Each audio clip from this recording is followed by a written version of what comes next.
Did you know, in the 500-year annals of the Joseon Dynasty, there was one king with no temple name, no posthumous title. A king stripped by history itself of his status, leaving only the name of a deposed prince, Yeonsangun. His story isn't about politics.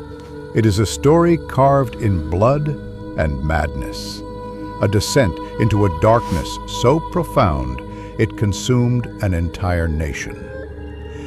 This is the true story of Yi Young, the man who turned the royal palace into a living hell. Before he became the monster, Yi Young was the perfect crown prince, the eldest son of the great king Songjong. He was intelligent, a gifted scholar, a beacon of hope. But in the cold corridors of the palace, there was a buried truth, a truth that was festering.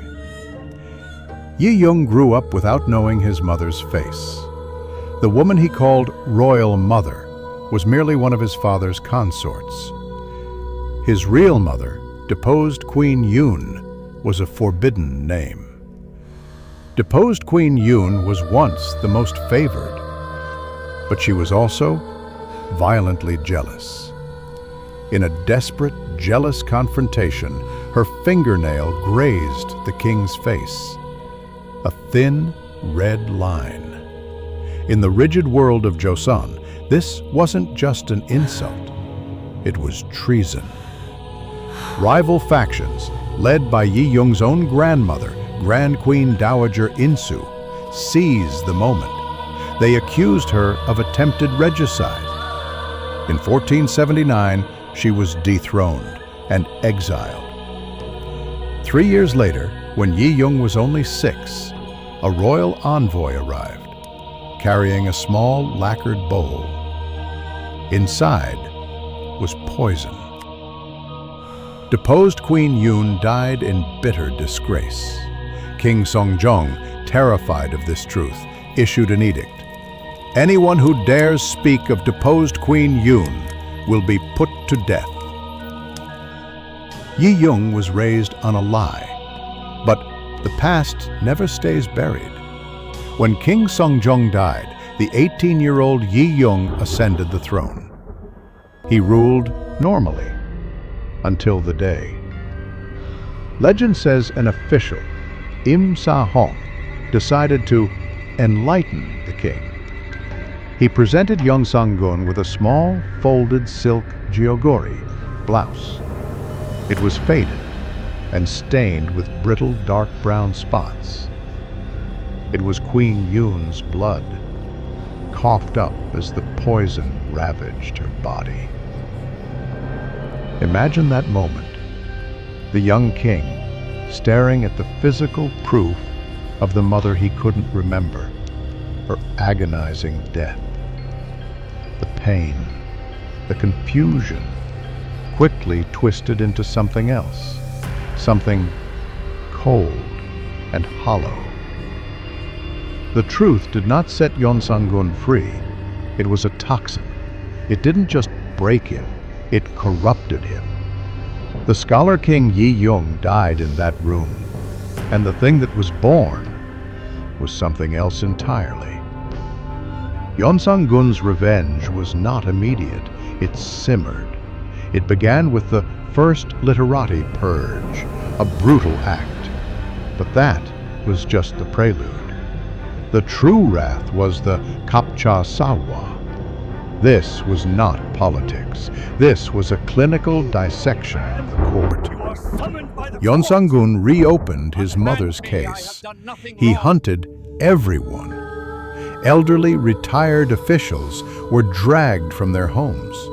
He revived punishments banned for centuries for their cruelty. His own ministers were forced to watch. But his rage was so absolute, it refused to honor even the grave. He ordered the tombs of his mother's accusers, men long dead, to be broken open. Their remains were dragged into the light and systematically destroyed. He was literally and figuratively, erasing his enemies from history. The Joseon court fell silent. Not the silence of peace, the silence of absolute terror. No one dared breathe. Ministers entered the palace every day, not knowing if they would be dragged away. And then, Yeonsangun turned his gaze to the one he hated most, his grandmother, Grand Queen Dowager Insu. Chronicles state he stormed into her chambers, sword in hand. The details of what happened next are only whispered, not written. It is said he screamed, that he struck her. We only know this: the Dowager Queen, the most powerful woman in the kingdom, collapsed and died days later. The terror had killed her. The revenge was complete. But it brought no peace. It only left a vast, empty void. With no one left to punish, Yeonsangun's rage didn't vanish. It just turned. He had lost his soul. The palace was no longer a seat of government. It became a labyrinth of depravity. He scoured the provinces, capturing thousands of women. He called them his Hyungcheong, his pleasure corps. He took the wives of his officials, the daughters of families. The weeping outside the palace gates was constant.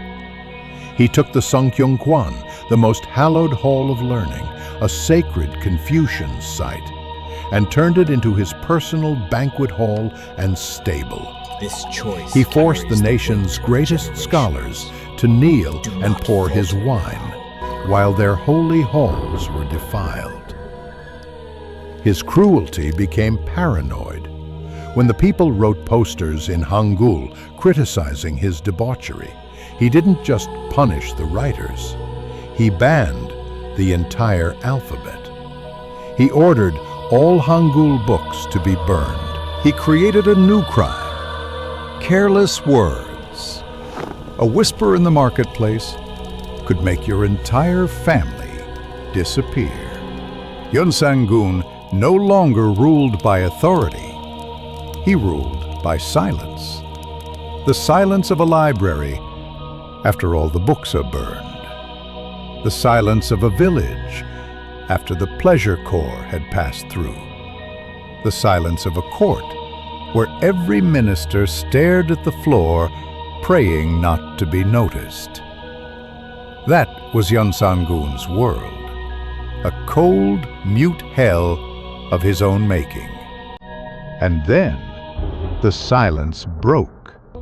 On September 2nd, 1506, a group of officials who could endure no more secretly gathered troops. The Jeongjong Coup. When the soldiers marched on the palace, it was almost quiet. Yeonsangun's own guards opened the gates.